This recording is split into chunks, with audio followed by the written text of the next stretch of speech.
자, 여러분, 개인회생에서 한 달 변제금 얼마 내야 됩니까? 계산 공식이 있죠. 한 달 버는 소득에서 생계비를 빼고 남는 것이 변제금이 되는 것이죠. 변제금을 36회 내고 나머지는 탕감을 받게 되는 것입니다. 예를 들어 소득이 200만 원이라면 생계비 대략 145만 원을 제외하는데, 내가 미혼이고 싱글이라면 나 혼자 1인 생계비 145만 원만 제외해서 55만 원 변제하면 되고, 내 소득이 300만 원인데 밑에 자녀가 하나 있다면 2인 생계비 240만 원을 빼고 한 달에 60만 원을 변제하면 되는 것이죠. 근데 이 소득하고 생계비에 대해서 논의가 있을 수 있겠죠. 예를 들어 소득 같은 경우는 고정급 받는 사람은 매달 정해져 있지만, 자영업자나 개인사업자, 영업하시는 분들, 이런 분들 같은 경우는 소득이나 매출이 매달 다르잖아요. 그런 경우에는 평균 소득을 사용한다, 이렇게 보시면 되고요. 쉽게 말해서 재산 많으면 변제도 많이 하라는 겁니다. 내가 가진 재산 가치 이상은 변제를 해주라는 말이거든요. 내가 3,600만 원치 재산이 있다면 36개월 동안 3,600 이상 변제해야 되니까 3,600 나누기 36개월 하면 적어도 한 달에 100만 원 이상은 변제를 해야 되는구나, 이런 걸 알 수 있겠죠. 그래서 재산은 청산가치에 포함이 됩니다. 그리고 사치, 탕진, 낭비하는 금액은 지금은 없잖아요. 내가 토토를 했다거나 과소비를 했다거나 낭비했어. 그러면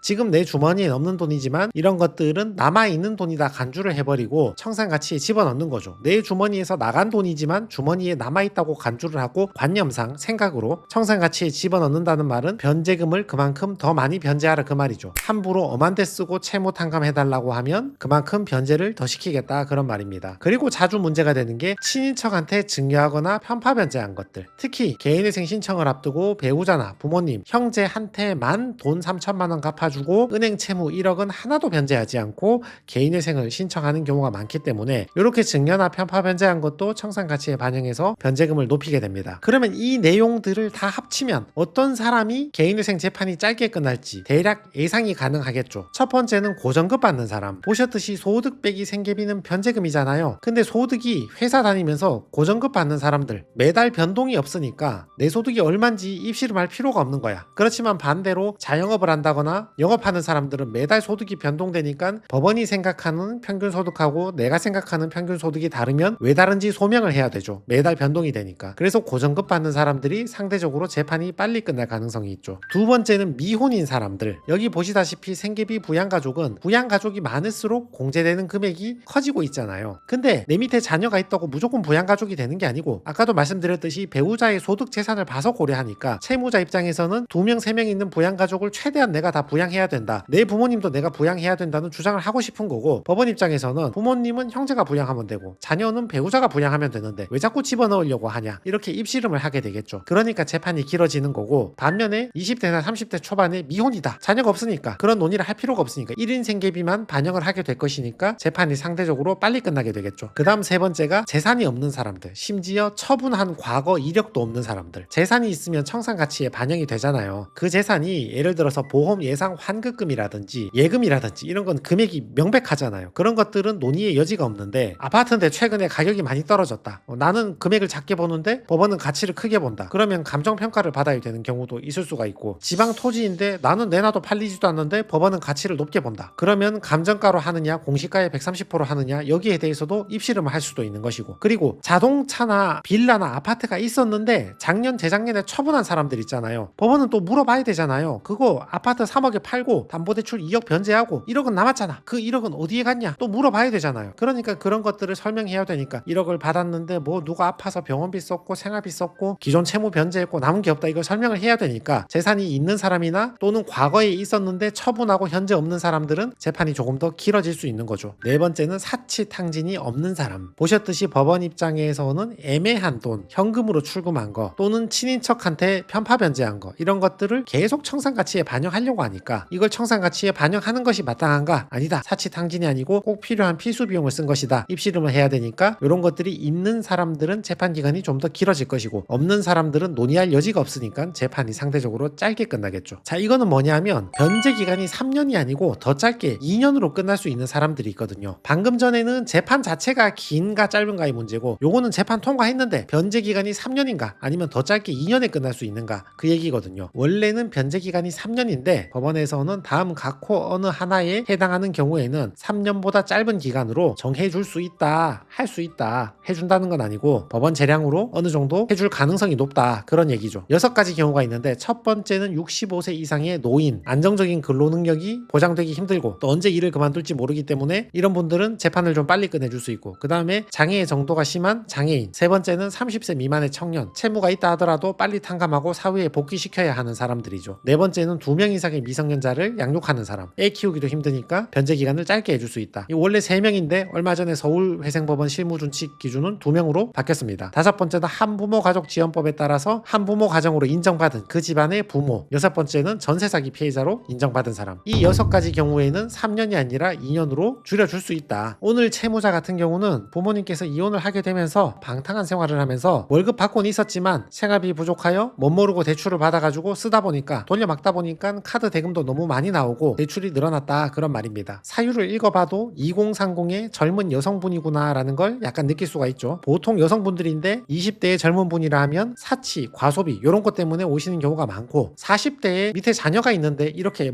막 사치하는 분은 잘 없으니까 그런 분들은 보통 자녀 교육비나 또는 남편이 실직하거나 자영업이 실패해서 생활비 때문에 늘어났다, 그런 경우가 많이 있죠. 2월 13일에 개인회생 신청하면서 금지명령 신청 같이 했고요. 2월 14일에 금지명령을 바로 받았습니다. 하루 만에 받았습니다. 그리고 2월 18일에 불과 5일 만에 개시결정을 받았습니다. 13일에 신청해서 14일에 금지명령 받고 18일에 개시결정 받았죠. 굉장히 빨리 개시결정을 받았죠. 보통은 4-5달 정도는 넉넉하게 보고 들어가는데 일주일도 안 돼가지고 5일 만에 개시결정을 받았습니다. 고정적인 월급을 받고 있지, 나이가 아직 어리니까 예전에 아파트나 자동차를 취득했다가 처분한 것도 없고 지금 가지고 있는 것도 없지, 조사할 게 별로 없잖아요. 그러니까 재판을 좀 빨리 끝내준 게 아닌가, 그렇게 예상을 하고 있습니다. 조사할 게 없잖아요. 자, 이분 수원법원에서 하셨는데요. 실수령 214만원 정도 되시고 1인 생계비 143만원 빼고 24개월 변제입니다. 20대 여성분이어서 36개월이 아니고 24개월이 되었습니다. 1,700만원 변제하는 걸로 개시결정 받았습니다. 전체 채무의 5,400만원 중에서 1,700만원 변제하고 나머지는 탕감입니다. 계산해보면 원금의 32%를 변제하고 나머지 68%를 탕감받고 이자는 100% 다 탕감받게 되는 것입니다. 청산가치 0원 이렇게 돼 있는데 사실 청산가치에 들어올 만한 사유가 좀 있긴 했거든요. 근데 별도로 물어보지 않고 추가 보정 없이 한 번에 통과를 했습니다. 운이 좀 좋았죠. 여러분, 채무자 중에 마지막에 대출이 막히면 신용카드 끌어가지고 수수료 떼주고 나머지 돈은 돌려받아서 그 돈 쓰시는 분 있잖아요. 카드 깡. 이분도 마지막 대출이 안 되니까 인터넷 같은 데 찾아보고 대출을 알아봤는데 저쪽에서는 카드 깡을 권유한 거죠. 채무자들이 의도적으로 카드 깡을 반복적으로 하시는 분도 있지만 나이도 어리고 경험도 좀 짧고 해서 카드 깡인지 뭔지 모르고 한번 끌었다, 이런 분들도 계시거든요. 이분도 카드 깡으로 결제하고 수수료 떼주고 돌려받은 돈이 있었는데 이런 카드 깡을 자꾸 하시면 그 자체가 탈법이나 불법의 요소가 있고 법원에서는 이 부분에 대해서 소명을 엄격하게 요구를 하거든요. 카드 깡을 했으니까 그 받은 돈은 어디 썼냐 이거죠. 특히 카드 깡 하면 가운데 현금으로 왔다 갔다 하는 경우가 생길 수 있기 때문에 그러면 더 의심을 할 수 있는 거죠. 대신 이 사건에서는 크게 묻지 않고 유야무야 넘어갔습니다. 20대 젊은 여성이라서 사회에 빨리 복귀시켜 주려고 했던 점도 있을 것이고, 또 카드 결제 1,500만원 저거 일일이 따져가지고 청산가치에 전액 반영시켜 본들 어차피 1,500 이상은 변제하니까 더 이상 논의의 실익이 없다고 생각했을 수도 있고, 아무튼 이분은 카드 깡에 대해서는 더 이상 추궁받지 않고 바로 통과했습니다. 자, 두 번째 과소비. 이분도 사실 자기가 벌어들이는 소득보다는 사용을 좀 더 한 것이니까 과소비의 일종으로 볼 수 있잖아요. 미혼 여성들의 대부분의 채무 발생 사유가 과소비 때문에 개인회생이나 파산을 알아보시는 분들이 많이 있으시죠.